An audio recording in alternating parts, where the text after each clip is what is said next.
My dear friend Pablo Arroyo Montoya is my next guest on the DFS Pitchside podcast. He's a Chilean naval officer, married to a molecular biologist, and he is the epitome of loyalty and integrity and hard work. And for that reason, I feel like we're kind of kindred spirits a little bit. He was initially hesitant, I think, to interview me because he doesn't like being the center of attention at all, which made him all the more interesting. And he's just a really good dude. So without further ado, Pablo Arroyo Montoya. I mean, I always was into sports, but like I said before, I never really was that outstanding guy on a sport, so I just practice a lot. Different sports. Mostly volleyball when I was in like my first years in high school. That was the first sport that I actually started like doing like competitive, very into competitions, going to play against different schools, going to the regionals and stuff like that. That was my volleyball. Yeah, that was the first. That was the first time that I started like doing actually a sport that I was like playing against like big. Started getting good at. Yeah, but I was the smaller, the shortest kid on the team. So obviously I couldn't make it like on the. I don't know the names all that positions in English, but I always was the guy who is always on defense because I got good reflex. So that just basically I was there just to receive balls, like when they just hit them, I just was there. And then like I mean I start playing rugby with my friends from Scouts. I have a few friends that actually played. They were from different schools, and they start playing rugby, and they invite me, and I love it. That was in 2003? No, this was 2000. Oh, okay. Yeah, I mean, so I started like doing that, but I was basically just going to training to practice and learn about the game. I never play an actual game with them because I was from a different school. Mm-hmm. And then when I went to Naval Academy, I was like really like into go to rugby, play for the Naval Academy rugby team. But we have on our like boot camp, the first year that you have, the first 2 months, is they just teach you how to quit being a civilian and start being an part of the military, like think and talk and walk the way they do it. And in that process, we have a few like competitions about, I don't know, swimming or gymnastics, track and field things, and some teacher saw me running on the cross country, and I end up second on that race in between 200. It was a 200 meter? No, 200 runners. Among 200 guys, I was second I finished second, and it was How long were you running? It wasn't that much. I was probably like 5 kilometers. So 3 miles. Yeah, 3 miles. So you had to have the cardiovascular strength to be able. So this teacher, there was a PE teacher. He says, "Okay, you are really good running." So he basically made me go to track and field. So it's like, and it was Naval Academy, so you really don't get to choose too much stuff. So it was like, okay, you're gonna go there. This it was is what like, you're doing. yeah, but I want to go rugby. Yeah, but you're gonna start running, buddy. All right. So I was 16 at the time, so it was like, shit, I'll do it. But I really want to go to rugby, and then my friends, my best friends from the Navy, 2 of them were rugby players. So they start just bother me. Hey, switch sport, switch sport. Because I was training for 2 years with the track and field team, and I was doing pretty good. But I didn't like it. I was like, I mean, being in the military is already a lot of hard work, and you don't have fun at all while you're like on training, and have that little extra like kind of free time for yourself to when you have to go and practice a sport. I was doing something that I didn't like, so it was really tough for me. Like, yeah, and finally, after 2 years, I talked with one of the teachers and I said, I'm gonna move to rugby, and he said, no, you can't, because you're already in the like, I just say like you're making the team on the you're a starter on the Right. on the track They and needed field you. team. They So, need you on the track. and I said, yeah, but I don't like it, and I'm not gonna do it. And if you make me do it, I'm gonna start being the last one on every single race.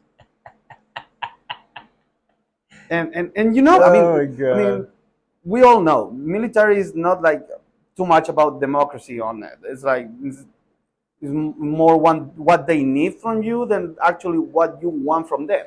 Sure. So with this, one of the officers in charge of the team talked to me and says, well, just give it a shot at least until half year, and then if you don't like it, just move. So with that blessing, it was like, okay, I'll do it for half year, and then I'm gonna move, because I'm pretty sure I don't like running. Yeah. So I keep doing it. I win a few medals and stuff. I went to this. It was like a South American tournament between like military academies around the continent. So I went to Colombia and participated on 800 meters. I end up like eighth. Pretty good. It was pretty good. I mean, but then when we go back, it was like, yeah, thank you, but I'm done. I mean, I want to move to rugby and be with my friends. It basically was that. I mean, my best friends were all rugby players, and I was that guy that was not in the group with them because. So this was, you were 16 or 17? I was six at that time. I was already 17. Yeah. And then all started, and I never stopped playing rugby. So that's how it was. So naval. So I've never known this about you. We've been friends for a long time, and for the people listening, we'll get into like what our relationship is and stuff. But I always just assumed that Naval Academy was after you turned 18, you went into the Naval Academy. That was like your that's how it is now. I see. But at that time, we're talking about early 2000s. Right. We still have like the opportunity to go after. What's the second year that you have here in high school? Sophomore. Okay. When you are in sophomore, you're allowed to like apply to go to Naval Academy at that time, because you were able to go with 16s. Like, I mean, I don't know how it was here, but normally in the Navy, especially in the Navy, they recruit really young people, like 10 years old, 11 years old. Really? That's how, like, all were like the midshipmen or ensigns. They were really, actually, basically kids.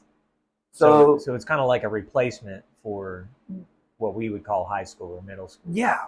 So at that time, we were able to go and finish your high school in the Naval Academy. I mean, I stopped like doing my high school and went directly to, I don't know, engineering classes. Yeah. Something like that when I was 16. But they just recognized, okay, you finished high school.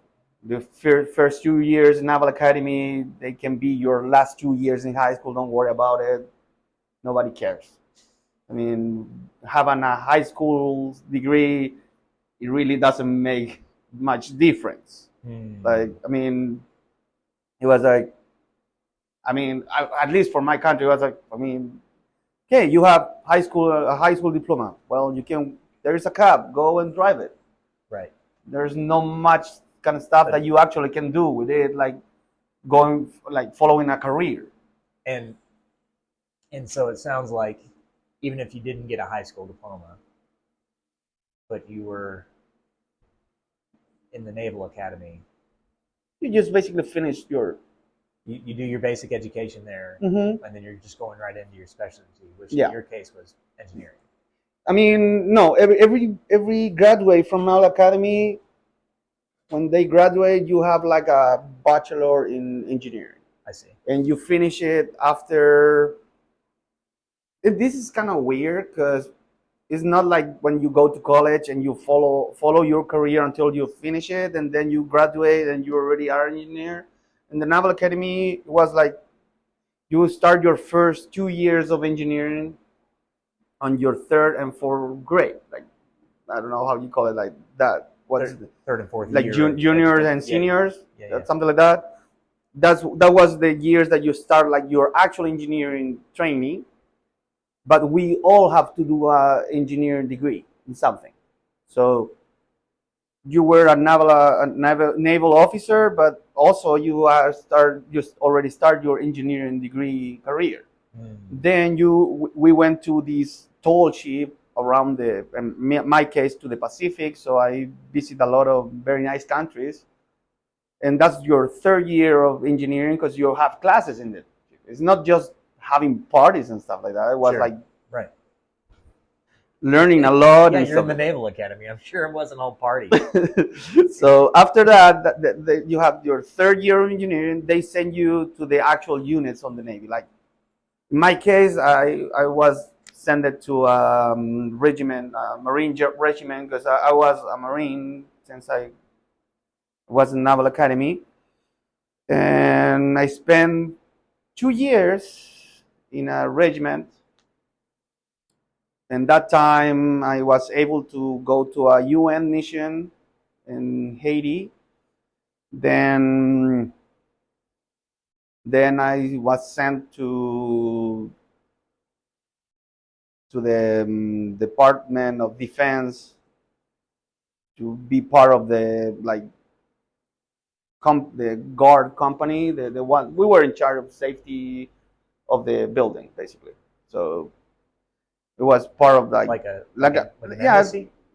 I mean, if you have a military building here, you have to guard it on it. Yeah. And if it's a military facility, you're not gonna put civilians in charge of that. Sure. You just put military guys. So I was part of that one. That was my third year after my 4th year after graduate. So And then you go to a different academy for 2 years and you finish your degree. So after basically 10 years, you get your degree in engineering. So I did 9 out of 10 of those, and then I retired. I see. And I don't want to go in. I don't want to go on that one because I can tell you, but I don't want people to know why I left. It wasn't nice. I didn't like it. I left because they were gonna start doing my life miserable if I stay. Yeah, that's fine. Yeah, I kind of.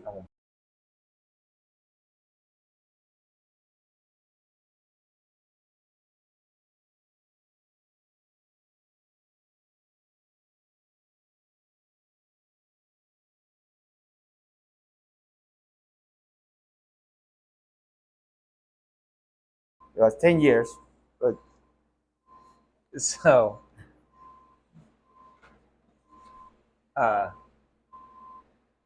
you are, of all of my friends, probably the most stubborn. And I don't mean that as an insult. In fact, I think it's endearing. And I'll give you some examples. So, and you're usually most stubborn in extending your help to people, right? So it's like, for people who don't know, you've been working for me for, right up until your work permit expired, but it was 9 months before that. How long had Kinda, yeah. I worked since November 1st. Yeah. So, um, I go to a job, I got a truckload of scrap and stuff like that, and I'm unloading the scrap, and you'll be like, "Let me help," and they're like, "No, I got it," and you're like, "No," like you get real stubborn about it, and I always love that about you, just because. Uh, so here's the two pieces of admiration I have about you and your personality. One is fiercely loyal, obviously, right? I think that's something that you value, and you probably don't even think about it an awful lot, but No, it's part of being who I am. yeah. And but the other thing is integrity, and what integrity means to me is doing what you say you're going to do. So if you say you're going to do something, I think if you say you're going to do something, you will do it, or you'll die trying. Like, I think it's as simple as that, um, and it's an admirable form of stubbornness. Thank you, sir. So, and but it's funny to watch you in conflicts as well, because I think you're open to being wrong, but your initial reaction is, yeah, I'm right. Yeah, right, right, and someone has to make a really compelling argument for you to be like, all right. So it's an interesting aspect. So yeah, I won't pry into the military stuff, but I can see. No, you can go to that. I mean, it's one of the basically one of the best times of my life. Yeah. But Well, I mean, military, what I live, yeah. that's the issue. I don't want to share that, because there's even probably my best friends are the only one that actually know. Yeah. I can tell you because you're one of my best friends too, and bam, my parents, I just tell them part of it, because there would be a big problem, and I know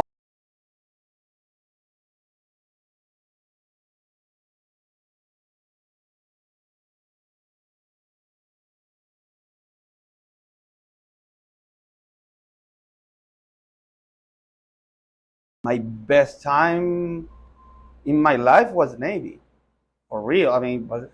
yeah, I mean, there's no best time in my life than the Navy, and I love being in the Navy. And if they give me the chance to go back, like, okay, let's start all over, I'll do it all over again. Really? Yeah, because I love that. I think with when you talk like about loving what you're doing, for me is that it was the Navy. Then when I retired, I studied construction engineering just because I knew I can do good on it, and to make basically my dad happy, because he has two children, and he's an engineer. And my brother, who actually is the smartest one,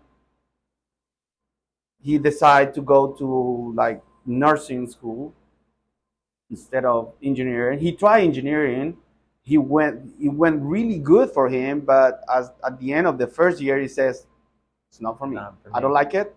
So for me, it was like, okay, I was already in the engineering path, so it was like, let's finish this crap. Let's go with a different area, but still engineering. So I went for construction, just to basically make money, because I already have something that I love to do. Which was the Navy. The Navy. Yeah. Yeah. I was going to write down that question, but I think we're going to go right into it anyway. So when I hear people say all the time,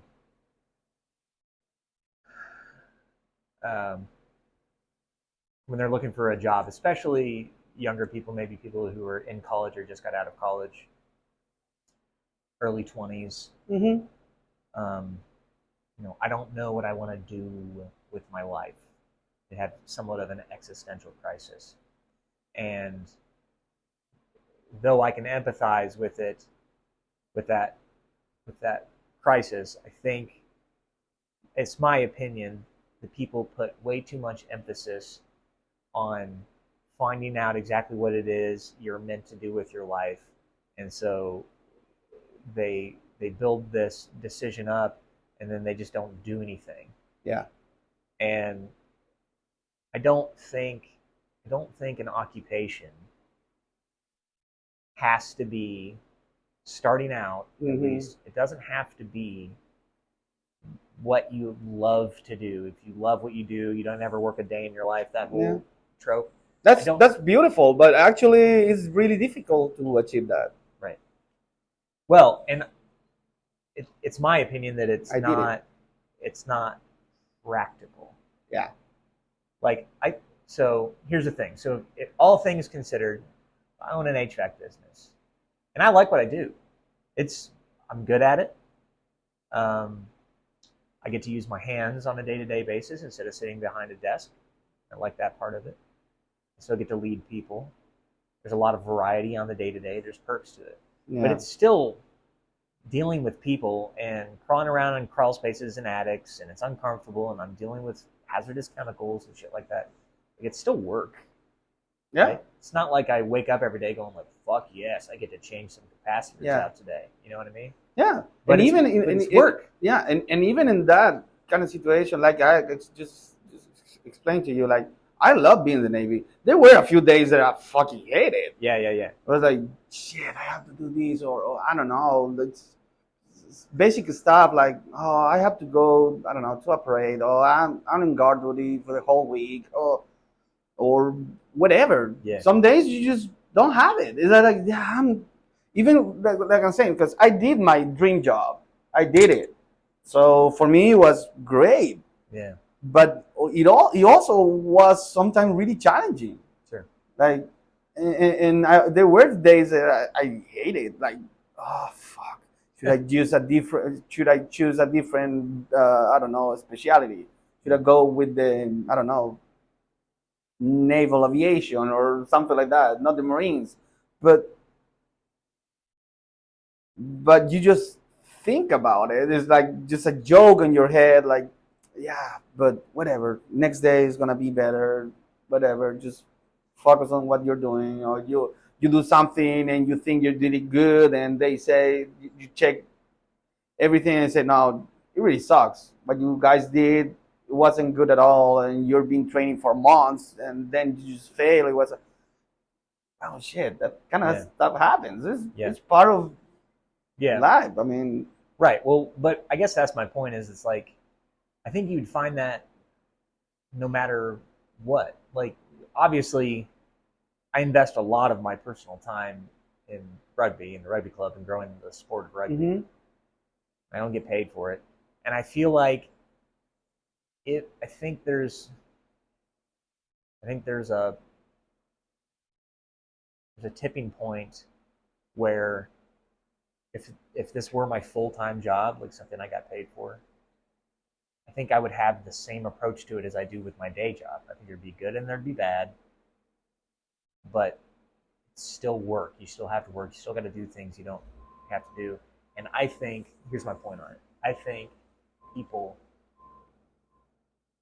think that there's this amazing, every day is amazing, no struggles, everything's totally pleasing, and then everything, like this occupation out there that just fits all the pieces of their personality, and every day is just amazing, and that doesn't exist.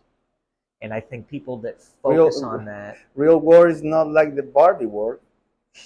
If you saw the movie, I did. I need. You should. It's pretty good. Did Pam take it yet? Yeah, but I enjoy it. Was it good? Yeah. I mean, that's my point. Like, I think it's the same kind of thing where, oh, I want to get rich. If I was rich, I would just live in Hawaii, and I would be Mai Tais and unicorns all day long. Well, you could keep that up for a week. Yeah. What's the name of the bloated? Like, ugh. I think his last name is Patterson. It's a psychology professor that he refused to start calling transgender people by their like transgender name or something like that. I know his last name is Patterson. He says something like that about that, like Jordan Peterson. Peterson. Yeah, you're right. This guy said, one of his podcasts that he made, he says, your dream vacation is not like, is not basically what you're gonna do your entire life. Sure, it's really good. Maybe chill by the beach or by the pool, drinking some whatever daiquiris or Yeah. margaritas. But that's not your life. That's not your regular life. You should focus on get improve your quality of life while you're living. Like improve the way you work, the way you eat, the days that you're working, your day to day. I don't know, the things that you do every single day. Try to improve that. Don't look forward to the Yeah, escape from that day. yeah, all the holidays. I'm gonna do this and this. Yeah, you can do that exactly what you're saying, but that's not your life. It's at least it's just a week of your entire year. Yeah. Focus on the rest of the year. Like that's what you have to improve. That's should be your goal in life. Like getting better or find a better job or I don't know, enjoy more what you have, the time that you have with your wife, with your kids. And that's something that I learned watching my dad. My dad worked his ass off, and he never was in home when I was growing up. And I'm thankful for all his sacrifice, all what he sacrificed, not living with us for I don't know. He has worked 2 weeks, and then comes on a weekend. It was 2 days with us, and then go back 2 more weeks, and that was his entire life. Even today, he's still doing something like that. And it's like he was doing a lot of sacrifice just to give us what we have. And he's, I mean, for him, he will do it all over again just to for the sake that we were like Taking we care were of. safe and good and have all that we need. And I'm really thankful for that. And I see that like okay, that's a big sacrifice. But and you should like try to go on a place like you should doing better than your actual dad, your dad. That I think that's for me is normal. I'm not saying that it is bad, but for me it's like you have to improve that. That's your base. Mm. Go over that because you are gonna have to make some sacrifice in life all the time. Yeah. And but you have to focus on have fun while you're doing it. and Yeah. and that's the thing. I mean I live my life basically try to enjoy myself in everything that I do, even if it's a shitty job, like you say. I mean, we work together, so obviously we know that sometimes like going in a crawling space where it's full of dead animals is not as fancy as people can think about. Oh, I'm working the AC business, Yeah. Yeah. but you do it anyway because at least you can joke about it. Like, hey, touch this. Yeah. I mean, I'm not saying it's like Yeah. I get your point. sometimes being a little stupid and enjoy the things that you're doing because that's gonna make your life better, Yeah. your day to day better. I think that's the way I try to live my life. Enjoy the little stuff because that at the end of the day, that is basically what is gonna make you happy. Yeah. It's going to make up way more of your life than Yeah, the traveling or the vacations or the whatever. I think that's kind of close everything on that one. That was one of the major themes that I wanted to talk about today with you was the concept of privilege. Um, and I think it's a shame that privilege recently, in the last 6 years or so, has gained, at least in the states, a political connotation. Yeah. That word has, and that word can be weaponized by Democrats or Republicans, liberals or conservative, um, as an accusation against somebody else or whatever. Mm-hmm. It's weaponized. And I think it's been bastardized because of that. Because the word privilege, I think, in my childhood and in other fond memories I have, that was used as a way of showing gratitude for what you had. The word privilege wasn't you have too much privilege and you didn't acknowledge the privilege you have. Mm-hmm. I think those do exist, and I think people should appreciate the privileges they have more. But it used to be a self-expressed word. It used to be, I feel so privileged to have a steady job, have a family, Exactly. have my friends, Yeah. have a healthy, functioning body, right? These Yeah. are privileges that people used to freely show gratitude for. Yeah. And I think you, more than probably anybody else, are are far more ready to show your appreciation for those privileges, despite the fact that comparatively, Yeah. right? Like the struggles you're going through with your immigration concerns and the fact that you left your vocation to support your wife. There's so many different ways that I'm sure you see other people who are far more privileged than you, and yet you do nothing but show appreciation for your own. Of course.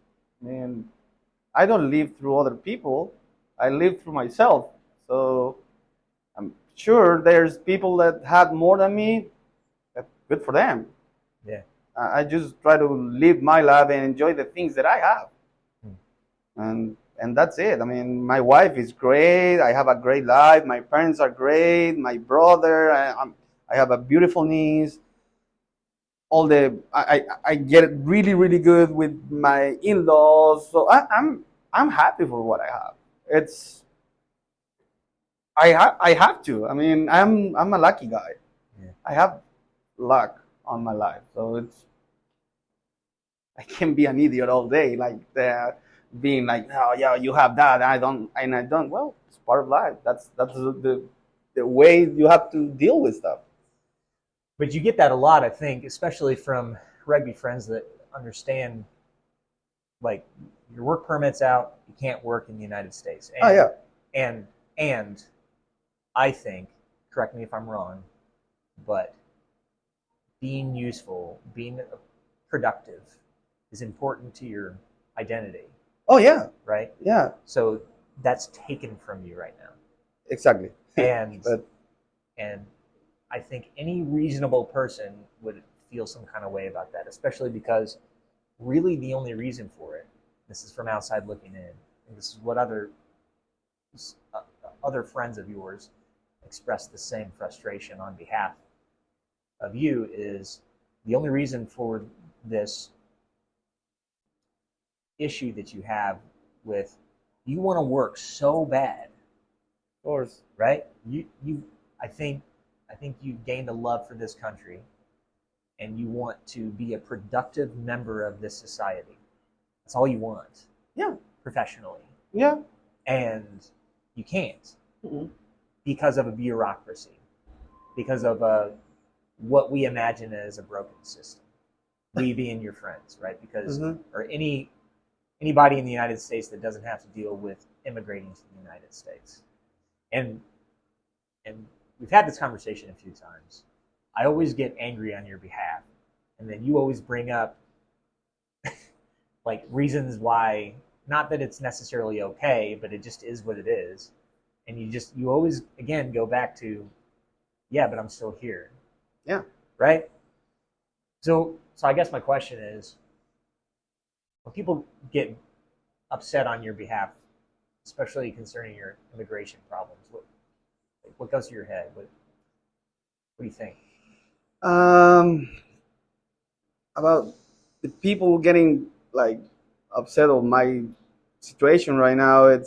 I feel grateful for have the people who actually care about me. Yeah.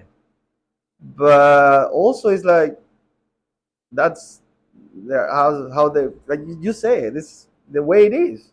Yeah. I mean, everything can be like better, but at least you have something there. Like there's a due process of what I have to do.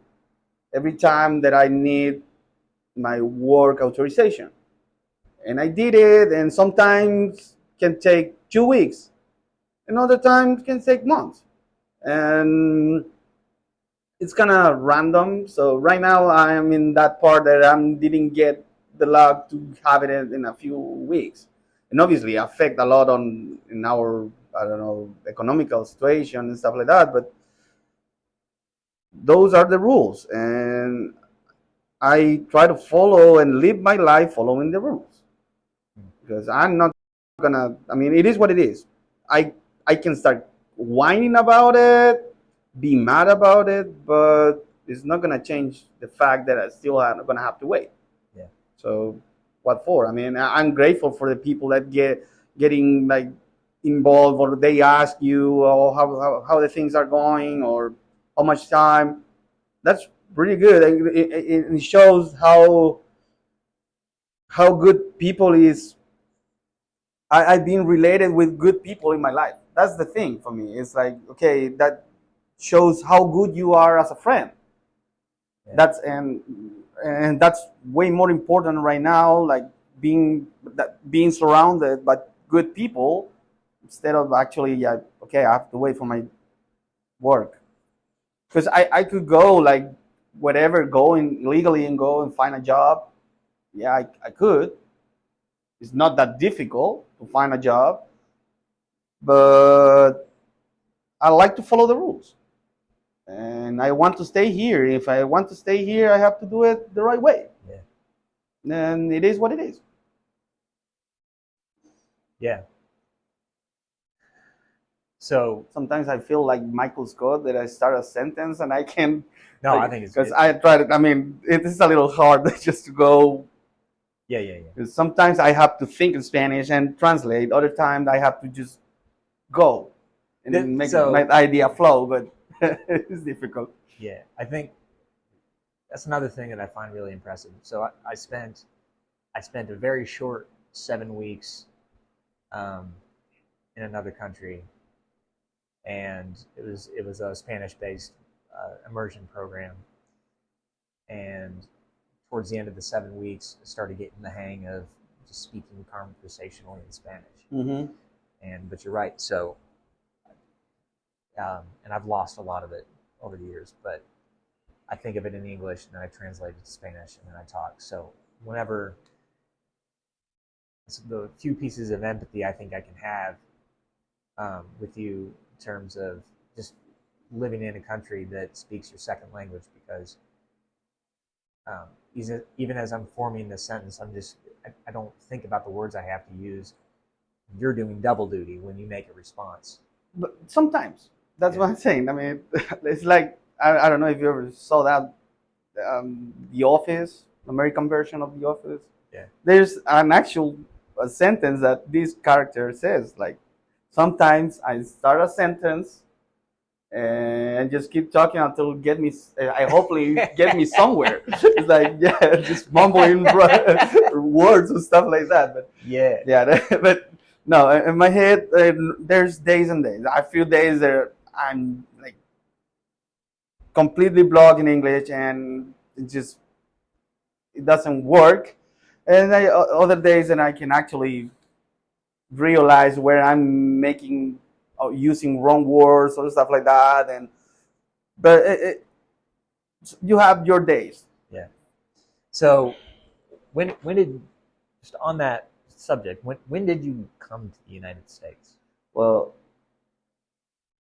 my wife and I came here on January 2019. 2019. Yeah. It's been here 4 years. It's been almost 5. It's going to be 5 years in January of next year. So 4.5. And we came here because of her work. She's a scientist, as you know. And she. What's up, Jack? Come on in, brother. Hey, Jack.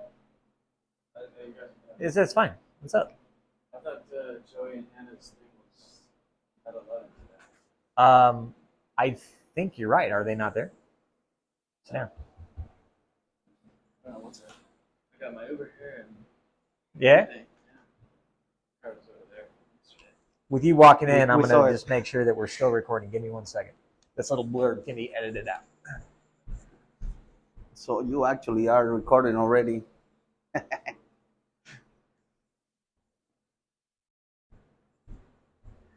I love this. So, Patrick, scrooch in a little bit. You're just out of frame. Just come forward a little bit. Patrick, the last time we did the podcast with Brinkworth, people were coming in and saying this and that, and the intention was we were going to edit those things out. But then when we looked at the podcast afterwards, Patrick believed, and I agree, that those were kind of the richest parts of it. You know what I mean? So, surprise, bitch! You're in our podcast. Cool. Jack Rodhacker, who's Horseshoe. who's our number 9 for the club. That's why they call him Horseshoe. Yeah. So, how were the drinks last night? $5 shots are pretty good. Except for they weren't all $5 shots because I ordered a Vegas mom. She's like, "That'll be $8," and I'm like, "Okay, all right." It tastes pretty good. Yeah. For $8, Yeah. How you feeling? Fine. Are you Said that, feeling better? yeah, right. Oh, you mean in general? Yeah. Just from yesterday? Yeah. Well, I figured you're probably feeling some kind of way from yesterday, but No, yeah. Are you? I'm fine. Yeah. kids. Ah, How old are you? 23. Although I was there it is. I was supposed to take my dad to the airport this morning, Oh. and he walked in, and he's like, "Oh God!" And then so my mom took him instead.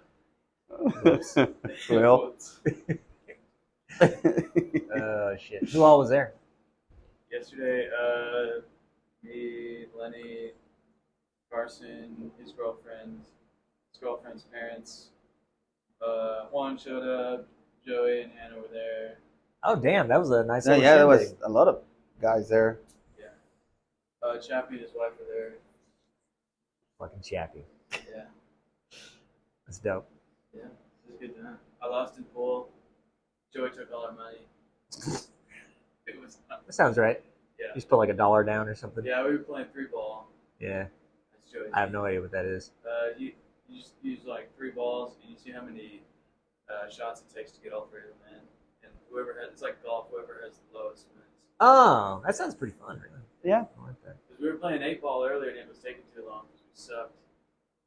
And I think Aaron was there. It made it take a lot longer. Fucking Aaron, dude. Everybody just give shit to Aaron. Jesus Christ. It's okay, he doesn't play for us anymore. Do what I want. Yeah. Fuck you, Aaron. Me and Pablo were talking about being thankful for what you have. And we were talking about the concept of privilege and how in years past privilege has become a political weaponized word, but it used to just be a way of showing gratitude for things. Yeah. And to clarify, so I think group-based privilege is very much a real thing. So I live with my buddy Patrick Sawyers, and I saw people 2 or 3 times a year. Shout out to Patrick Sawyers, one of my best friends. I saw people 2 to 3 times a year would just straight up call him the N-word to his face, right? And like I don't have to deal with that. And not to bring up race or whatever, but Yeah. I see people mistake you for Mexican all the time. That's something I don't have to deal with. And I'm just saying, like, those are things that I think people take for granted. And Pablo was talking about, I think a lot of us get upset on his behalf because he has to deal with the meat grinder, the bureaucracy, the machine that is the American immigration system, and yet vehemently defends that system, right? Despite the fact that because of that bureaucracy, he's not able to work right now. Yeah, but like I said again, you have to check. Like, I mean, they're basically so much people that are actually doing exactly the same that I'm doing. Obviously, it's gonna take time. Yeah. And it's not a digital process. It's actually you have to send papers, and they have to check your all the documents that you actually send. So it has to be somebody just reading your stuff and doing the process. So for me, it's like, okay, I know it's gonna take time, but I mean, what can I do? I believe that if you want to be in a place, you have to do it the right way. And Yeah. and if it's gonna take time for me to just start working again because they're gonna take their time, well, I'll do it. Yeah. I mean, I'm sorry for you, that upsets me so much. but I'm able to wake. I'm able to wake up at 8:30 in the morning instead of 6 a.m. So Oh shit. Speaking of work, how's what you flying up? You got a job, didn't you? Yeah. What are you doing? Filming planes, working on the ramp at a smaller airport. Where is it? It's over by Eagle Creek on the south side of the. I got you. What's it called? Eagle Creek Airport. I'm sure Dad's landed there. Dad's a Cessna pilot. Yeah, I was gonna ask you because there's private hangars there. I didn't know if you had a hangar down there or. He did. He had one up in Indy Metro for a long time. Yeah. He had a partner in the 1950 some odd year old from the 1950s. It was a Cessna 182, but his partner got sick and it just the plane wasn't getting used enough, and so I think he sold the plane. But then he paid into like a group, you know what I mean? So it's like there's a couple of flying clubs that come in all the time. I think they have hangars here. Yeah. Talking about fucking privilege, flying around in airplanes for fun. that's amazing. There's not a lot of people that get to do that. It's part of my dreams. Yeah. We're gonna get there eventually.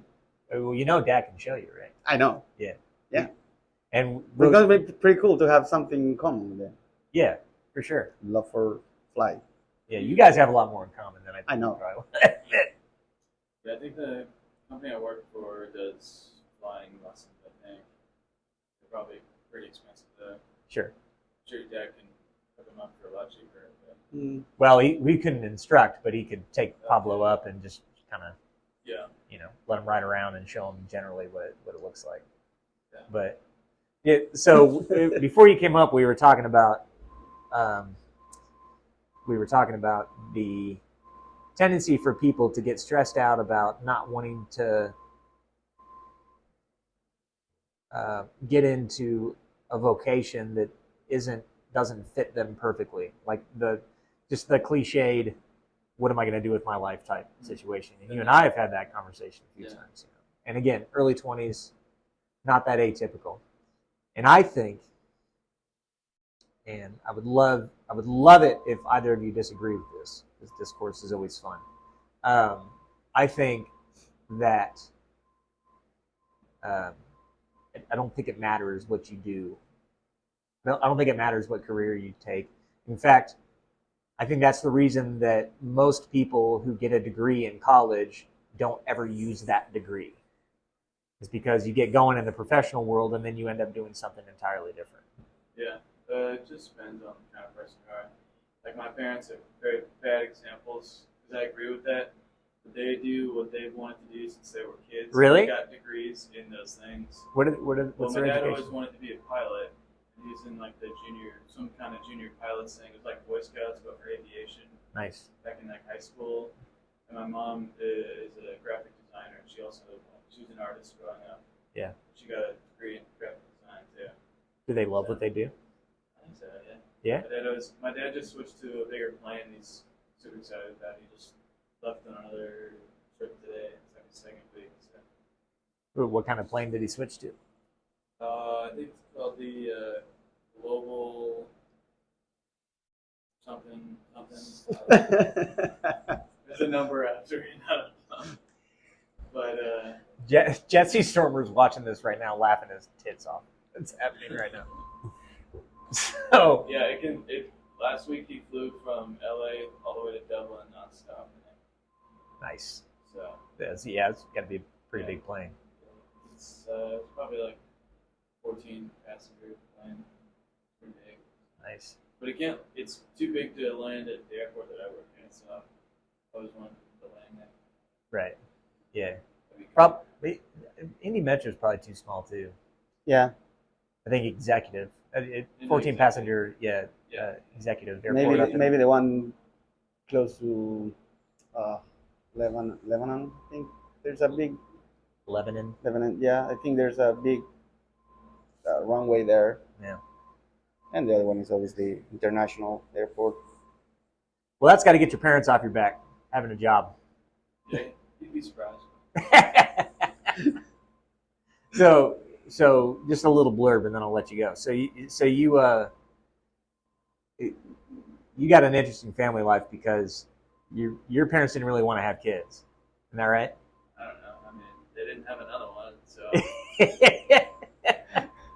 Yeah, but you said it like, I don't know. oh, they wanted a girl. I know that. Yeah, She's even funnier.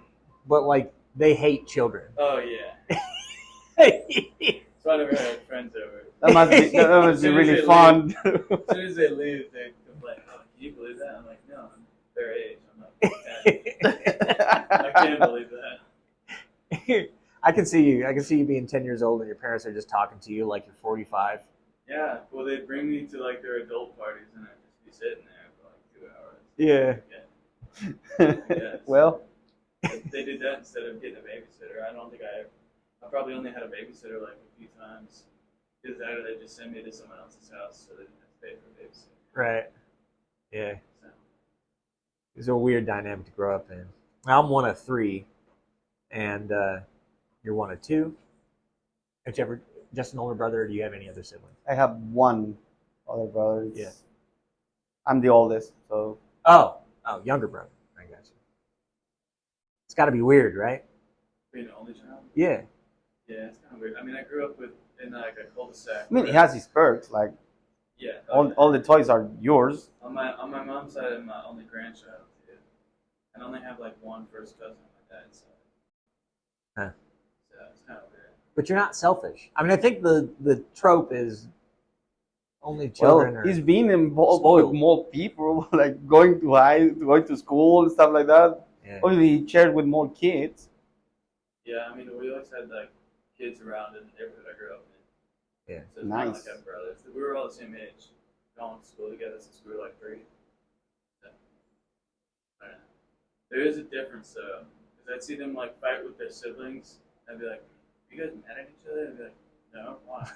Like, you just threw everything in this room at your sister. I don't know what's going on. Well, yeah, And then, it's part of And being. if you ever said anything Brother. bad about their siblings, like, why would you say that? I'm like, I just heard you say the most horrific thing to her ever.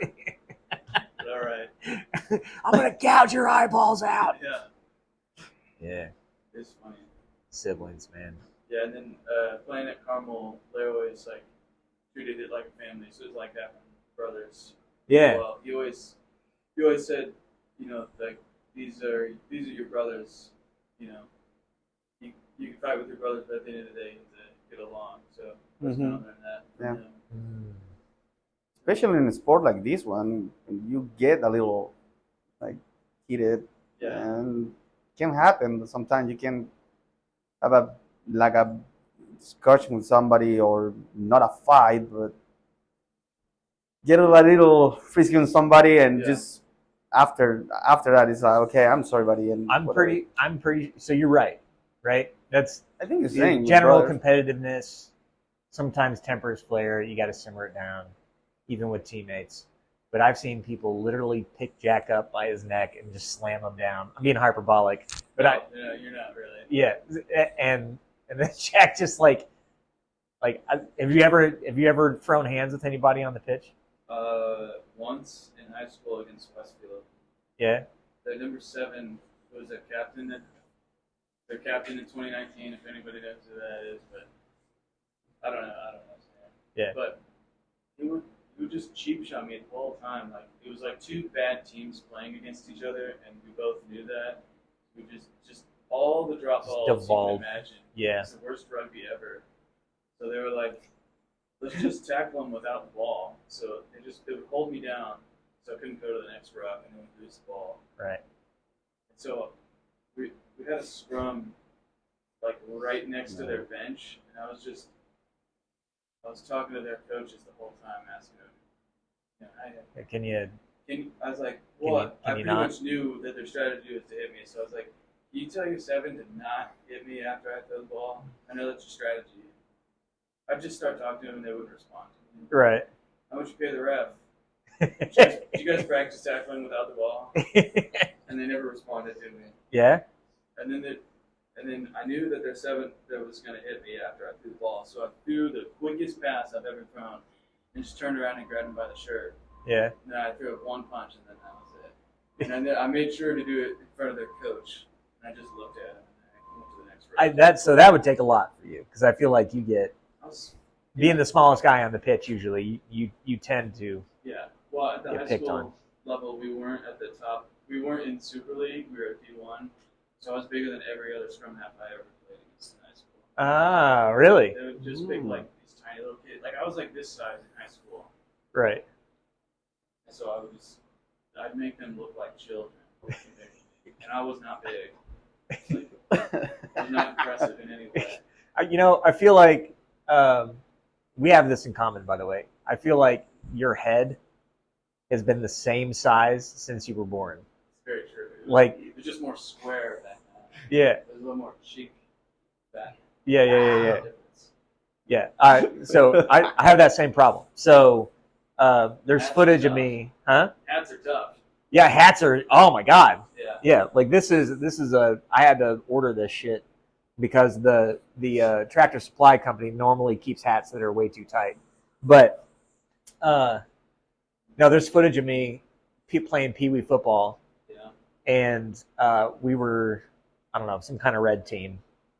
And so everybody had red jerseys, red socks, white helmets with red stripes. But I had a green and gray Zionsville High School helmet because it was the only helmet that would fit me in 4th grade. Oh. Because I was just like, I was an orange on a toothpick. You had the bucket helmet. That's what they call that. Yeah. When they run out of the good helmets that they bought for the varsity team, the lower you are on the totem pole, the older the helmet you get. It's like when I was in high school, we got all the new like helmets, and like all the fancy like big kind of straps on them.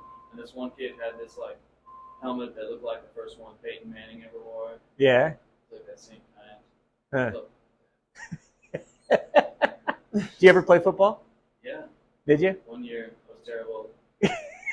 They gave me like a lineman helmet, like it had the extra bar on it, and I was like the backup kicker.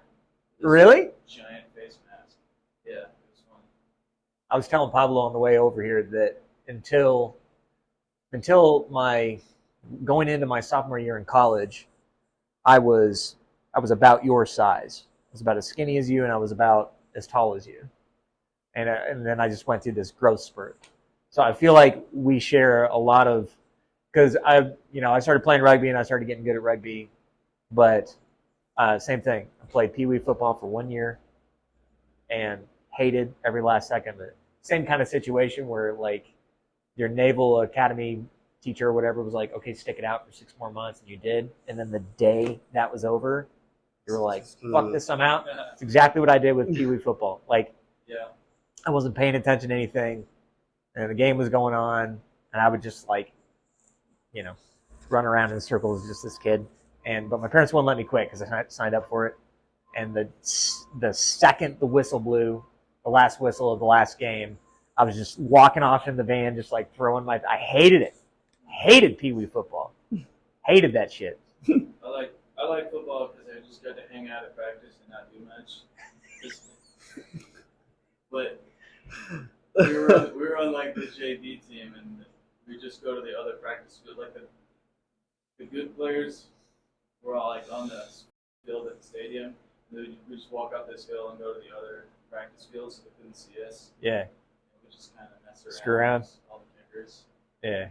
But I recruited some guys that ended up being like captains of the rugby team like a year later. Really? Because we all hated football. But we were all really well, we were paid for it for the season. Right. It's the first time I ever played football sophomore year. That's a bad time to start. Yeah. If Right. you didn't grow up playing football, Yep. and you're not You don't have a shot. naturally gifted, Yeah. you're probably gonna hate it. That's what I learned. Yeah. I think you're right. That tracking, that school-based Even though I was just a Tracking. kicker, still not Yeah. Well, and it's probably necessary. I mean, if you're going to have like a competitive high school side, and I grew up in Zionsville, and the football program was massive and had a massive budget, and that's exactly what would happen. So you started in Pee Wee football, and you stuck with it until high school, or you weren't going to be shit on the high school team, which made for a competitive football side, but it ostracized a lot of kids that otherwise would have fun if you had like some other options for people who aren't necessarily going to be the most skilled football players, still like enjoy the camaraderie and everything else, right? Yeah. So that I think there's a lot of people like me that came up that found rugby that weren't good at any other sports. I was always the last picked in football, pickup, flag football, soccer, basketball, baseball, you name it. It was garbage. It was garbage athlete at all of them. But also, you have to manage those sports en masse. If you have a big enough community, like you just like non-talented athletes just kind of weed themselves out of the system and they get into art or whatever, which is what I did. I was good at drawing and I was good at playing the bass guitar for a long time. And it wasn't until rugby and Coach Larry Schiller was doing a recruiting table and I was walking past 125 pounds soaking wet, not an ounce of muscle on me, giant bulbous head. And he was like, "Hey, you should play rugby." And I was like, are you talking to me right now? Like, are you serious? He's like, "No, yeah, come on, sign up." It's like, I'm not an athlete. I'm not good at it. He goes, you could be. Just try it. Kind of poked me to try it. And then I got the bug and, The bug. and then the motivation to get bigger because it was like, oh shit, if I'm going to play rugby, I better build up my shoulders a little bit and, not be so prone to injury. It was just this positive influence, right? And I feel like that never would have happened if there wasn't that opportunity.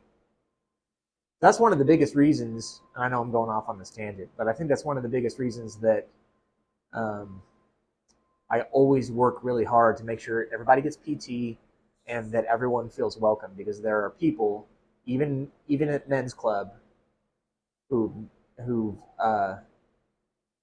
never played the sport before that I think we could be a positive influence in their lives. Take James or TR. They never really played the sport before, and the friendships you make from it, and just there's all kinds of other shit that rugby can do to improve your life besides you being just a stud on the pitch. You know what I mean? Mm-hmm. Like to your point, when we were talking about like you've never really been talented at rugby, but you just bust your ass, right? That's what I love about that sport is like if you work really hard, you can keep up with people, at least at the amateur level. Yeah. Right? You can feel like you got a spot. So, yeah. Sorry. So we're talking about how we got into the sport. How did you get into it, Pablo? My first approach on rugby was when I was in like middle school and high school. Yeah. I was in the Boy Scouts at the time, and I have a few friends from a different school. They actually play rugby. Yeah. That was the first time that I kind of went to, and they just invite me to practices, and I just practiced with them for a few months just to learn.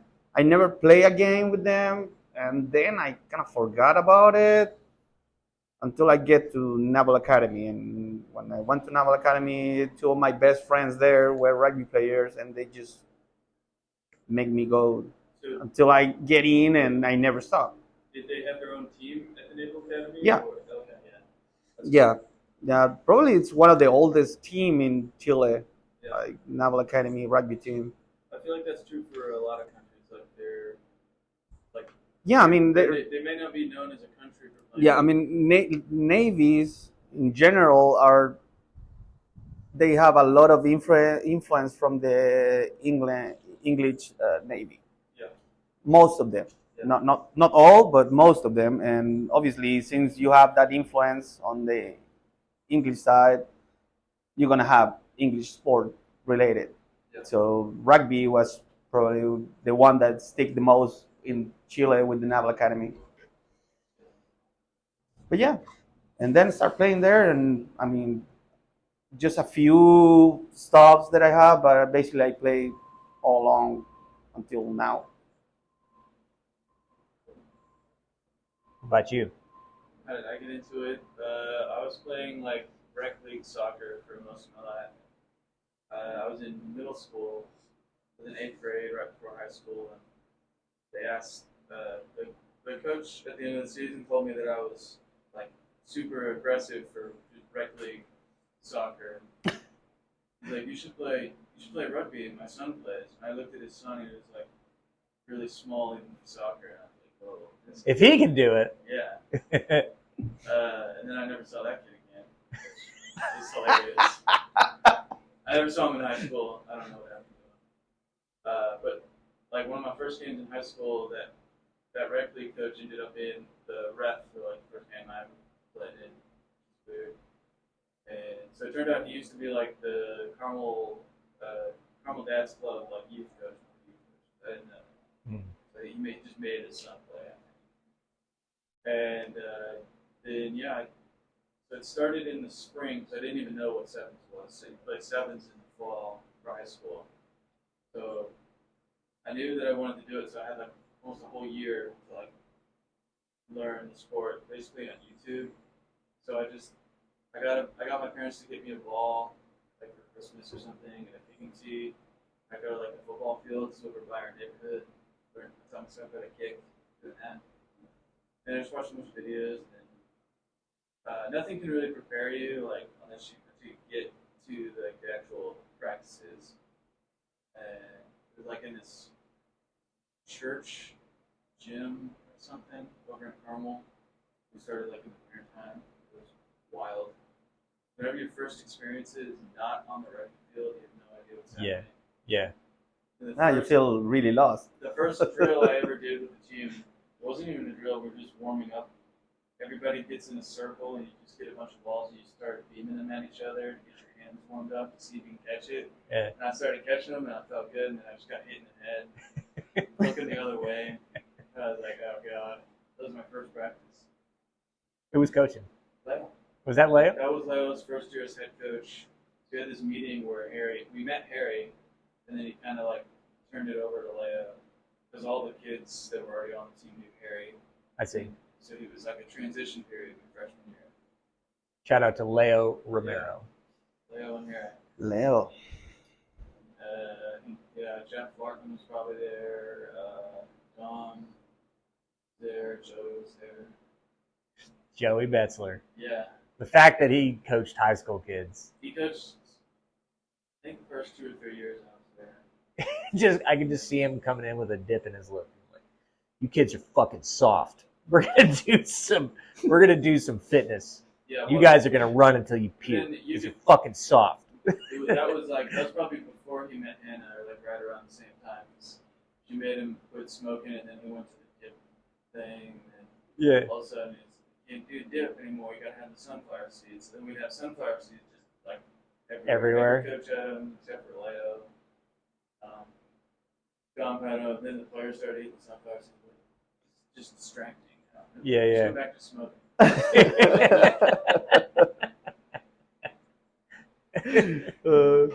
Oh my god, that's amazing. Be miserable. Yeah. I think Leo's gonna be the next guy to do the DFS Pitch Side podcast for. That guy's got knowledge about great. rugby in his head, and I think I'll ever be able to crack open in a lifetime. He's and I've talked about it again and again and again. There's a lot of things. I mean, of course, I would straight up die for that guy. 100%. That's what we felt as players, because there was some times where other teams' coaches would get mad at him and they'd like yell at him like, "How about you go get a rule book?" And Leo was like, yeah, that was the rules forwards and backwards. and then we'd go yell at the other coach, and Leo was like, "No, get back here! Don't say anything! Don't say anything! It's so many stupid penalties. Yeah. Fucking Leo. Nuts. For those first 2 years, it was like the best teams I've ever played on. Yeah. It was wild. Like, we'd have dudes who have been like offensive linemen for like big high school teams, and we just run people over. Like in the first 2 years, we probably only lost twice, 2 or 3 times. Junior year, it's just like we won 1 game. Just because kids aged out. Yeah. We were starting freshmen. We only had like 3 seniors, I think, and all the captains were all juniors. Yeah. One of the captains was Gio, and I think he'd only played like a year. So. Yeah, that was not my experience in high school. We started out, of course, we started our team in 2003, and we were all small, and none of us knew how to play rugby. So we would just get destroyed. I think we technically won 1 game. I think it was Noblesville because they were in the same boat. Like they had just started. Yeah. And, but then second year came around and we'd built up enough. I think we were in, I forget what the divisions were called, but it was the equivalent of a D3 side. And we played Carmel. Carmel's B side. And we were playing for the state title for that division. And I got in a fight with Cole Lewis because he would go and he would push against you in the ruck, and then he would immediately Oh, that's my favorite. Right? Yeah. Oh my God, I would get so mad. I would face plant in the mud, and I turned around and grabbed him by his waist and tossed him, and then Jim Mead gave me a red card and threw me out of the game. It's the only red card I've ever had. We were terrible. We're not gonna talk about red cards. I've never gotten a card. I have gotten close. It was like we were playing. It was when I was at USI, and we were playing some. I don't know who we were playing, but the ref didn't show up because the league forgot that we were in a different time zone. Because Evansville's in Central Time zone. Yeah. So the ref was still like an hour away or something like that. So what'd you do? So there was this guy that was kind of not playing for us anymore. His name was Gibby. He used to come out the White River stuff. Gibby? Yeah, well, he changed his name to Jason. He got tired of us calling him Gibby. So, is that his last name or something? I don't know why we called it that. Well, the same reason we call you Horseshoe? Probably. Yeah. But anyways, he ended up reffing for us. But he said he forgot his cards at home. I had some guy broke the line, and I came from behind and just tackled him by the back neck of the jersey, and I jumped, I monkeyed on his back and just pulled him down. Yeah. And then he gave me a penalty for that, and after the game he's like, I should have given you a card for that, but I didn't have my cards. Yeah. So technically I've never gotten a card before. The sport's got to get more legitimate, but I miss some of that shit. I understand why increased rules and increased safety and lowering the tackle height and all that stuff. It's all good, prevents injuries. But there was something about the early 2000s and time before I just obviously wasn't playing then, where players would just sort their own shit out, right? So stuff like that, we would have referees that'd be they didn't even bring cards. Cards weren't a thing. And then when they started being a thing, people would just take like a piece of paper, they'd fold it, and then they'd color it with a marker or something, and be like, "Here's my red card," Yeah. And that's just how it was. But something like that, where somebody did some let's call it untoward behavior, that player would be marked. Marking a player was a thing that we did as a team. Yeah, I've been marked. Yeah, and then you just you would sort it out. Yeah. Referee didn't really have to do anything. Same thing with raking. If you got raked in the bottom of a ruck, if you were unjustly raked, someone was just trying to get a cheap shot in, then fine. But usually raking was because you were stuffing the ball. Raking was because you weren't giving it up, or you otherwise weren't getting out of the way, or you were doing something you shouldn't have been doing. Yeah. And so you get a rake, and then you didn't do that anymore. and the flow was a lot more fluid.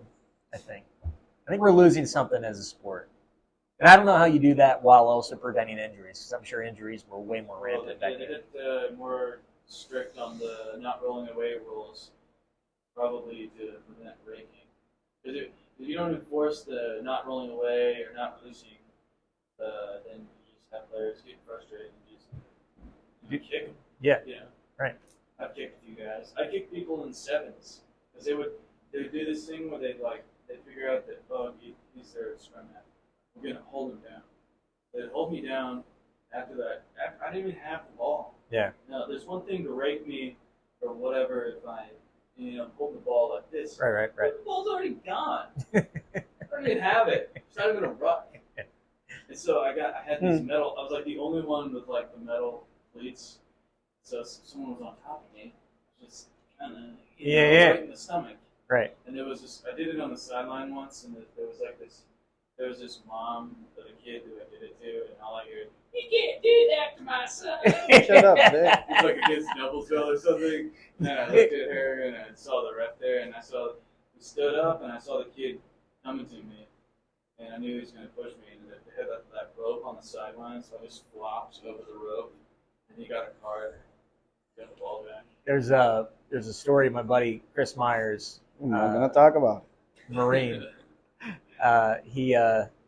He played rugby with me in senior year of high school, and they were in the middle of a mall or something, and he felt like this pinching on his arm, and he looked down, and there was this guy with a mouth guard in, just like on his arm.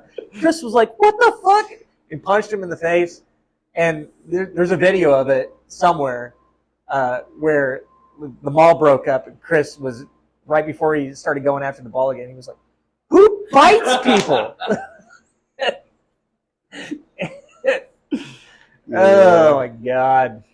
There's a lot of dirty plays Oh, yeah. that, I mean, you can still manage to use them, but I'm not gonna say which are, so I'm just gonna keep it for myself.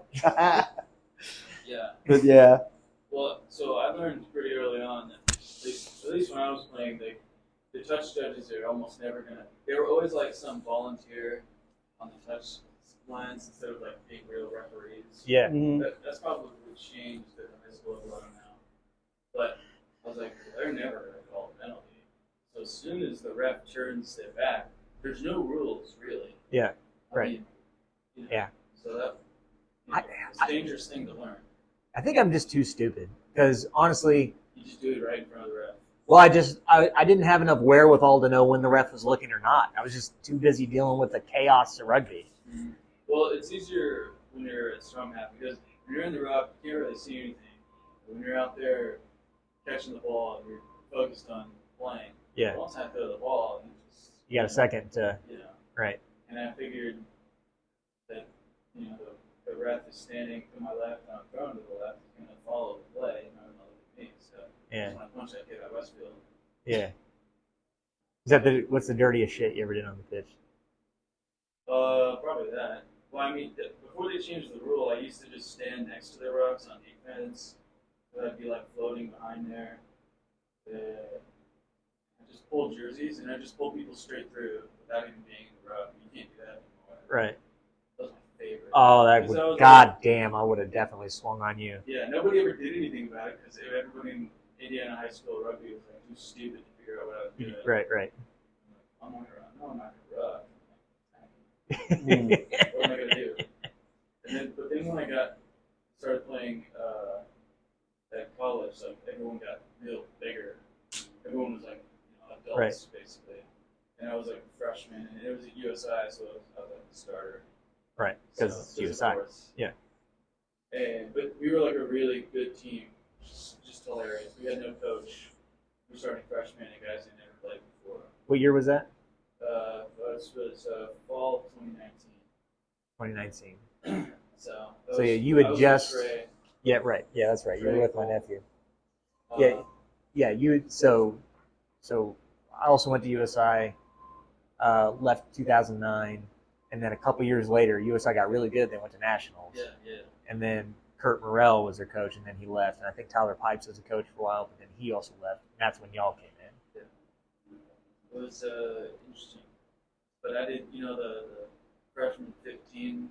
I did like freshman 25. Really? So I was like 180 playing scrum half. You just a butterbean? Yeah, so I did that like floating scrum half thing, where I get back a little farther and just get a head start into rucks. So I told all my teammates, like, don't go in the rucks. And they'd just settle. And they'd do like a one-man ruck. And I'd wait until they got real tired and they'd like kind of like sit up a little bit. And then if I could see their chest, I was like, I'm done in. And I would just blow up rucks. Yeah. Why don't you do that anymore? It doesn't work anymore. People like Pablo are knowing that it's coming. Yeah.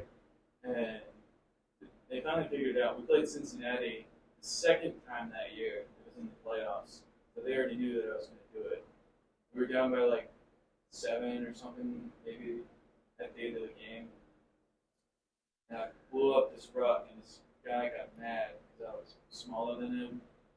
And so he picked me up and like suplexed me, threw me on my head. And I'm laying there like this, and I see the ref about to blow the whistle and give this guy a card. And I'm like, okay, we're going to drive down the field, we're going to win this playoff game. It's going to be awesome. Nice. And then I turned my head, and I'm like, oh God. And it's all my whole team coming from the sideline to go fight this guy. So we ended the game playing like 13 on 11. Oh. We lost. Bad. Yeah. Sorted out. Right? I think it was worth it. It's a better memory than, we didn't do all that stuff and we ended up winning the game. I bet you wouldn't have remembered that. Yeah, I just would have remembered the next game. Right. Yeah. Exactly. So, yeah. It's the dirtiest shit you ever did. Huh? It's the dirtiest shit you ever did. Nope. What's the second thing you ever did? I get a little. I mean, Knowing Pablo, he like literally brought a knife. no, that's basically what I'm doing, but just with my fingers and stuff like that. Yeah. I mean, you just see stuff under a rock, and everything happens too fast that you basically have like this half second just to do something, and you just punch somebody in the. Just give her a little ears, what for bloody nose. Or you just poke it like, just get out there like doing stupid stuff. But basically, you just try to get these guys mad. Yeah. Just bring him to actually punch you in front of everybody. It's gonna be okay. There's gonna be a card for you. Right. There you go. One player down. Let's go. Yeah. Yeah. You ever trip the scrum half when you're playing flanker? That always annoys me. I normally what I Sticking the leg out. Yeah. I did that. Normally what I did, and it's because a guy did this to me when I used to play like a wing forward, a 6 or 7 on a scrum. I was on defense. I just get out of the scrum. I was like stepping up just to start following number 9, and the other guy just grabbed me by the neck. And I was just directly the face to the ground, and it was like, "Hey, ref!" You didn't see it. I mean, you're getting out of the scrum, and when you see the guy getting out, you just grab it by his part and just pull it down. That's a good thing that I did it. I used it a few times, but then they moved me to the Type 5, and I can't do that. Can't do that anymore. That's what I'm talking about. That's the stuff that the more and more rules we get, the less of that stuff that goes on. And I'm not sure that that's at some point it's necessarily good for the sport. It make it a little more like fair, but it also take that a little spicy thing That's that what I'm saying. the rugby has. Yeah, I don't think it is good for the sport. I think lowering tackling height and those kinds of things, like overt, dangerous play, should be regulated. Mm-hmm. But the little things like that relying on the referee for those kinds of things, I don't think is good for the sport. You hear it all the time now. It's just like, sir. People aren't just focusing on playing the game. Yeah. And so it stifles the continuity, which I think is the most entertaining aspect of the sport, besides the set pieces, is the continuity of play, the fast-paced turnabout of play, Yeah. right? And blowing the whistle stops all that. So, yeah. It is what it is. Yep. Yeah, I always thought like some of the rules were they were either meant for safety or keeping the continuity of the game. Like there was always two types of rules. Right. Sometimes they kind of go against each other. Yeah. Well, it depends on the referee, too. Yeah. Leo is such a good referee from that aspect. He keeps the play going. And whenever shit's about to get out of control, he does a really good job of locking it all back down again. And he'll stop. Gentlemen, you know what I mean? And he just does a really good job of controlling that. Where games will otherwise get out of the referee's hands, Leo's the best I've personally seen at doing that kind of stuff. And then he plays advantage very well, just because he understands the rules, I think. But he errs on the side of continuity. Yeah. Any game that we play that Leo's reffing, I know that game is going to be far more entertaining. Probably end up being a good memory. Yep. We're having a joint session with USI on the 26th. So we'll have, I know you know, but they don't know. Oh, yeah, I forgot this. So 26. Joint training session at 11. We're going to do that for a couple hours and then have a controlled scrimmage. I'm actually going to be out of town, but I'm going to be in Montana because I spend way too much time with rugby and not enough time with my wife. And Yep. but the idea is, and Todd has done several of these, where coaches remain on the pitch. So you got Leo controlling the match, and then you run this hour-long scrimmage where coaches remain on the pitch, and then if there's a penalty or something, everything stops and we explain it. And then we can use that opportunity to put people into different positions and so forth. So it's really good for newer players. And that's kind of the idea. And USI is, building their squad back up. So Yeah. I do think they have a coach. Yeah. I don't know if he's a player coach or not, but I think they've got a pretty good structure going. They sent a lot of players to. That all-star team. Yeah. So I think they're on their way back up.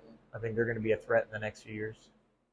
So it'll be interesting to see, what team we get on Saturday. But yeah, I think we're getting used enough to running clinics that hopefully everybody learns something. It's the idea. So, That's all it. right, my friend. Well, I don't want to keep you. You're probably hungover. Yeah, I'm going to eat something. Baby shower. Oh yeah. Oh, yeah. Is that going on right now? Well, I thought it started like an hour ago. It's supposed to start at 3. What? At 3? Why did I get here at 11? I don't know. I'm not sure right now. Yesterday it should be 11. Or maybe it wasn't paying attention. I think it's a good pee break. Let's take a pee break. Sure. I got to pee. What you're doing now? What am I doing? Hold on, listen. Oh, for sure. Hey, there's my tea. The tea that you lost? No. It's my new one. How many teas have you lost? I don't know.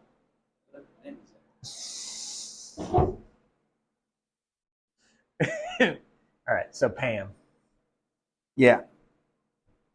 I say I'm married to the greatest woman in the world. She's a scientist. We came here because of her, because that we were talking about, like why I came here. Yeah. We came here because she received this job offer. She's basically doing a postdoctoral fellowship. And we came under a student visa. We have basically last 5 years. So we're in the bunk yet. So that's why we came here. I basically I'm her +1. So we arrived in middle of a really cold winter. I came from a different hemisphere of the world, so it That's probably was pretty difficult. it was a nice summer up there, and just coming from, I don't know, 100 degrees down there to get here to like minus 27 degrees was, oof, that was Jeez. nice. Was it that cold in Yeah, it was that 1990? we arrived in the middle of that polar vortex that you have that. Yeah, I forgot about that. So we arrived here like really cold, really cold weather. It was shocking. And Probably at that moment, Pam and I would just look at each other. It was like, oh, what the hell are we doing here? Like, this is way too cold. Yeah. But then, I mean, we stay with a few friends that we have, some colleagues, my wife. So for a couple of weeks until we managed to actually rent an apartment and start. I mean, when you came here and you don't have an ID, you don't have social security number, anything of that, it's basically you don't exist. You don't have any credit history or credit score. Basically, nobody wants to rent you anything, or Yeah. I mean, so that was a little like tough, but I mean, we managed pretty good. And 4 years later, we're still here and having fun, enjoying. Yeah. So Pam's postdoctorate. Doctoral. Mhm. What field is she in? She's a biochemist. Um, she has a doctorate in. Let me think about it. I want to do it right. It's oh, She's gonna she's get mad at you. she's gonna kill me. I know. It's oh, damn it. Sorry, Pam. Are you struggling to No, I'm say it in English, or are you just struggling? I'm To... struggling. Period. It's I mean, she's basically like it's in science. I know. I can't explain what she is doing, but I don't remember the name of the doctorate. She's a scientist in like the. Oh, damn it. Yeah, that's fine. I won't Whatever. mention it. Sorry, Pam. And then,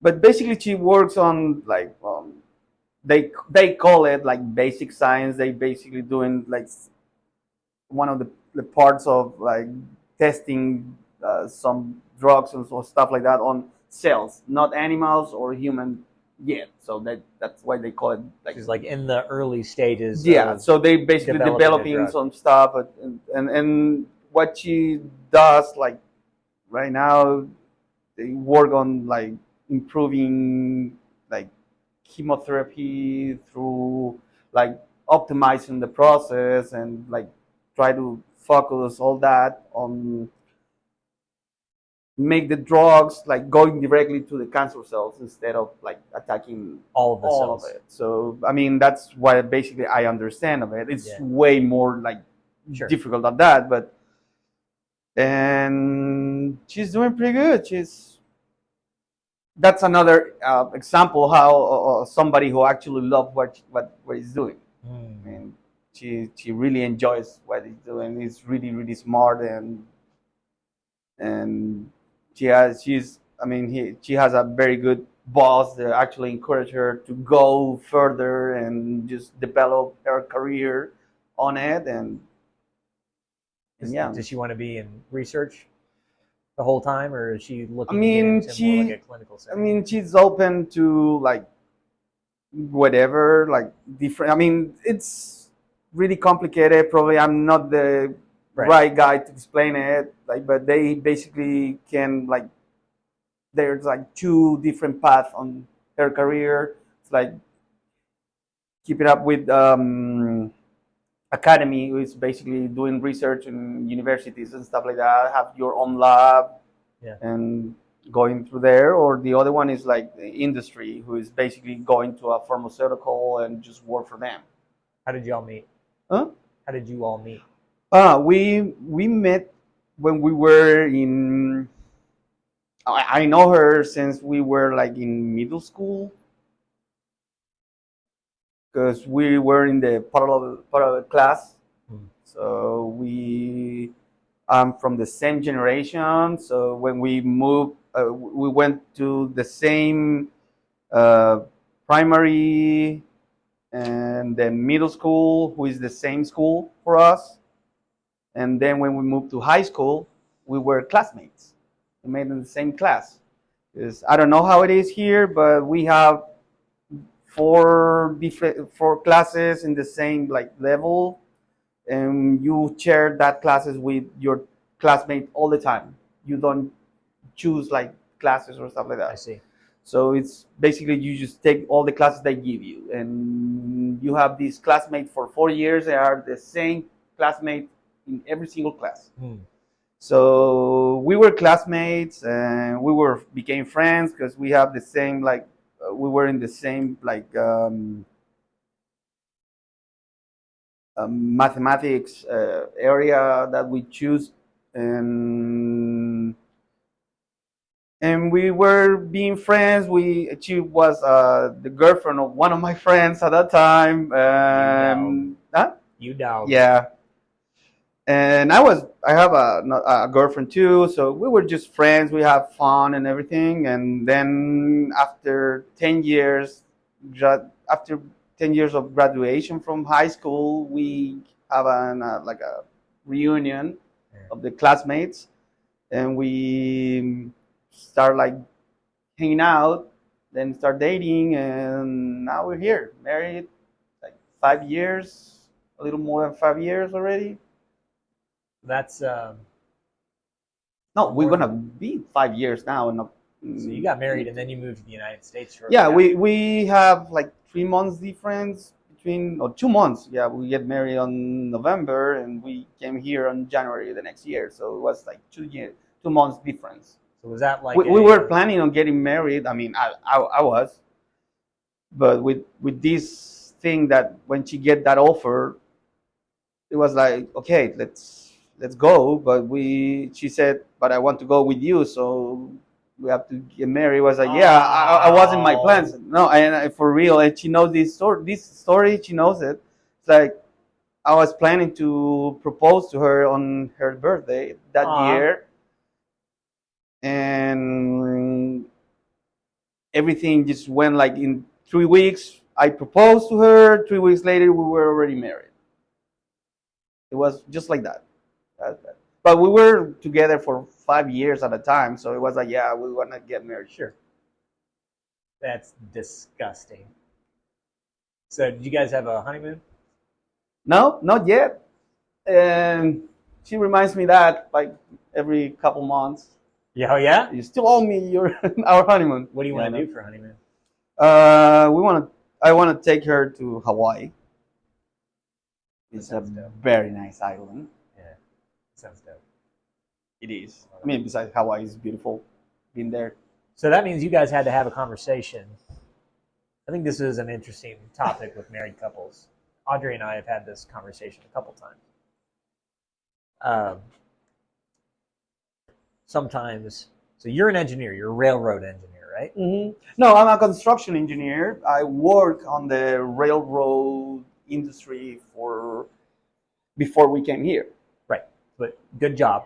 Yeah, right. It's a pretty cool job. Actually. Yeah. I remember you telling me, the things you have to build, the railroad vehicles that you had to do, and all that kind of stuff. I vividly imagine it in my head. It's probably not how it actually works, but it sounds amazing. So, but you got a good thing going. Yeah. And then you and Pam have a conversation where you have to make the decision to cut all that off. Yeah. And understand that you are going to travel with her to the United States. Mm-hmm. You're going to leave all your friends behind. You're going to leave your career behind. Clean slate. Yeah. You're not going to be able to work starting out. Mm-hmm. Yeah. So that Pam can do her thing. Yeah, exactly. And where'd that conversation go? How'd that conversation It wasn't a real conversation per se. It was like just go for it for me. Like I mean, I get a little like inputs from my family, like my dad or some cousins. They were like, "Oh, but you're gonna quit your career just to follow her career."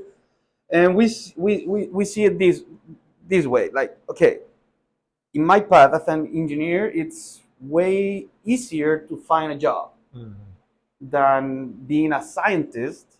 Specialized. It's really, yeah, her is really high profile worker. So she has like, I don't know, probably like 13 years of college education. So it's basically Right. and their opportunities are not as often as I can find a job in whatever. Yeah. So was that okay? We're gonna go with your career. I can postpone mine or do something different. I don't care. I mean, besides, like I said before, I mean, the Navy was my dream job. So for me, it wasn't that difficult to leave like stuff. But what I have for like people near me was like, hey, but you're gonna quit your career to follow hers and everything. And I found that a little like Odd that they chauvinist Yeah. is the word, like, because if it wasn't the opposite, if she has to quit her career and go with me to a different country for my career, for my job, Right. nobody will question nothing of that. Yeah, I agree. It will be okay. Now he's the man, so you can follow it. Yeah. But in this case was the opposite, and not everybody, but we have some questioning there. Yeah. And it was like, dude, I mean, is exactly the same if we're going the other way, and we choose as a couple to follow her career development, and for me, you know me, I work as a handyman here for almost 3 years.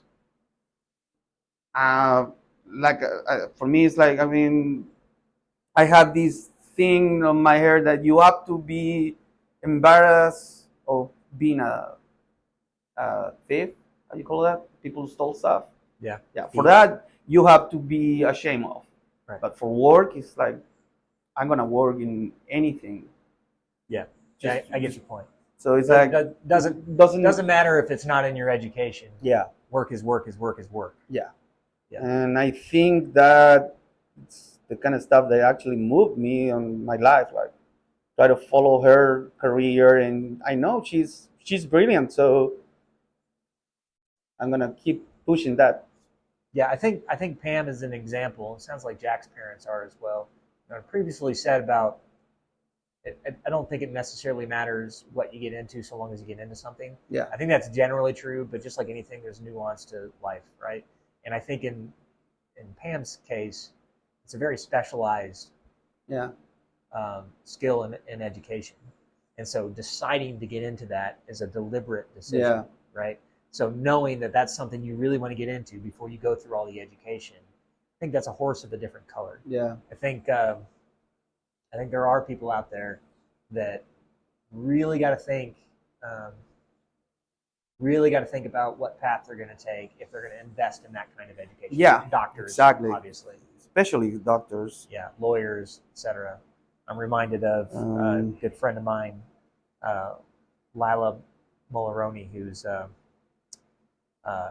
she decided to exit the workforce, get back into graduate education so that she could work in psychology in the clinical setting. It was a huge sacrifice for her. And I've been keeping tabs with her periodically. And that's a deliberate decision that you have to make. Yeah. So, but Pam is, are you looking her up? Yeah, I'm looking at her. Trying to figure out what that education is? Yeah. Yeah, she's on Instagram a lot. Pam Yeah. posts a lot of Yeah, social media stuff. Exactly. I gotta convince her to start doing some of that stuff with the team. Sure. You can talk with her. She would do She likes so that. much better at that than what I do. I don't know. So. I think you're doing pretty good too. Yeah, but well, okay. I'll put it differently then. That You know, if she's a perfectionist, so it's gonna take weeks before she posts the first picture. That's fine. She's gonna do like yeah, fixing stuff. it all looks really good. Yeah, some of this stuff I just got to delegate. That's my point. But Yeah. so I think that's interesting because what I'm hearing from you is it was a non-issue. Just wasn't even really a conversation that you needed to have. Of course, Yeah. you're going to drop everything for what Pam's doing. Yeah. Because if you asked her to do the same thing, she would do the same thing. Yeah. That's Exactly. ride or die, dude. That's fucking. Yeah, but I think, well, maybe I'm mistaken on this one, but I think everybody should try to do a little more like that, like actually being brave enough to just to do stuff instead of, oh, I'm gonna plan doing this, I'm gonna work for it. But if you, I can't agree with you more. it's like just go for it. Fucking go for it. Even if Figure it you out. made a mistake, well, now you know. Yeah. Doesn't work. Yeah. You'll be all right. Yeah. And that's the thing. I mean, my wife and I, when we came here, it was like, okay, we're not going to keep anything that we have here. Just let's sell everything and just move. So it was, we made a bet on that one. Like, you're betting on your future, and if it doesn't work, well, you can start over. Yeah. I mean, life, death is the only thing that you actually can change. The rest is like, it depends on the way that you look stuff. And I can tell you,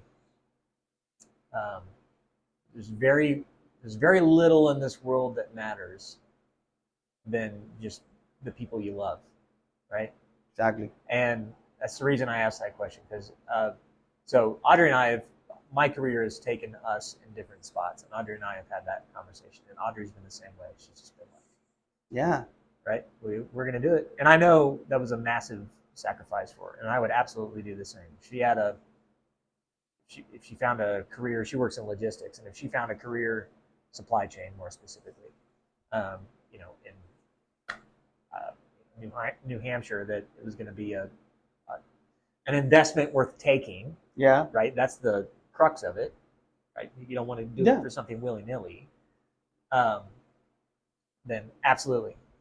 I'd give my shares back to my shares in the business. I'd give it back to Dad. We'd absolutely just dip, right? Because nothing else really matters. We talked about death, and I'll just take this as an opportunity to say, having been close, having been millimeters from death, I can tell you that in your would-be last moments, very little matters. Yeah. Like 2 or 3 things in your life actually matter. Yeah. In my case, it was my wife, first off. It was my immediate family, and then God, which I was not a religious person. And I'm still not religious. Mm-hmm. But I don't want to like harp on it too much, but I think there's something right here that everybody knows there's something more, right? Yeah. Kind of there's no atheists in a foxhole, right? That's the same. I don't know. Yeah, that's the same. Yeah. So anyway, I think that's one of the things that you embody. It's the reason that I respect you so much, is because I think you're very in tune with that, and I think you pick your friends carefully. And then the friends that you have, you would absolutely, the people you love, you would absolutely die for. With no question. Oh yeah. Should be that way for all of us. What the fuck else are we doing here? It's my personal way to see life. Is that one? I mean, there's people that matters, and you're gonna follow them. Sorry. That's right. It's the boss. Yeah, let's leave it there. So I think like you said, I mean, in those moments when you actually are having your life going through, it's like, okay, what actually really matters? That kind of the people that you actually love. Yeah. I mean, and that's it. It's nothing else actually matters. Mm-mm. Yeah. Yeah, I agree. And I think a good measure of a man, to sound borderline chauvinistic, is how well he takes care of the people he loves. No, yeah. And not necessarily how successful he is at it, but how hard he tries at it, what effort he puts in there. Mm-hmm. And I think in your case, what a massive sacrifice you made for Pam. And you don't even see it as a sacrifice. Exactly. I can't watch it as a sacrifice, because I mean, she's the person I love the most. So obviously, I'm gonna follow her everywhere, Yeah. and I don't care. The rest just can wait. The rest can wait. So yeah, I mean, and I don't see it as a sacrifice. I mean, I'm here in a great country with the person I love the most. It's like, I don't need too much more of that. Of course, life happen, and I want to have, I don't know, my own house or have a good living, but I think it's in a little lower area in my way to see life. Like, for me, it's more important to spend time with my wife and having fun and enjoy my life with her, and all the rest is gonna come second to that. Yeah, of course. So it's not that big of a deal or a big sacrifice, like, oh, you're quit. Yeah. Whatever. Yeah, no, I agree. And, that was surprising to me that when I had an impasse and I wanted to focus on what mattered in my life, rugby wasn't in it, because I spent so much time on rugby. I love the sport. I love the sport. And you should call her. Put her on speaker. No, just gonna take a picture.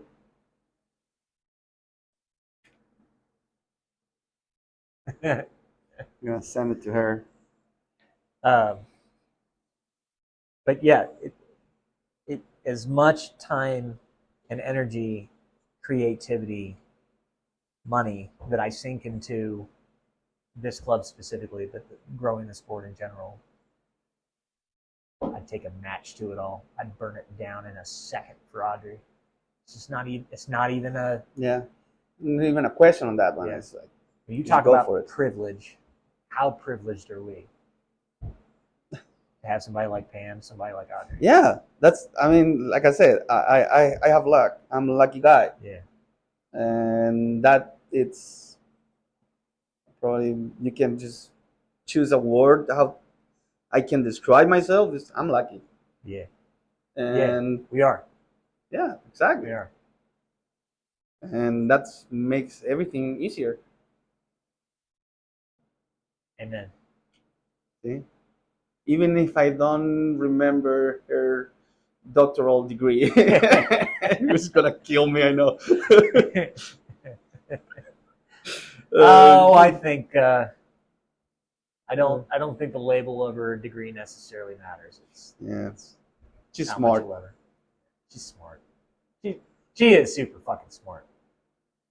Yeah, she is. Good for you, brother. Good for you too. I mean, Audrey's great too. So. All right. Well, I think that's a good one. Yeah. Thanks for meeting me. So long, everybody. Bye. Thank you for having me.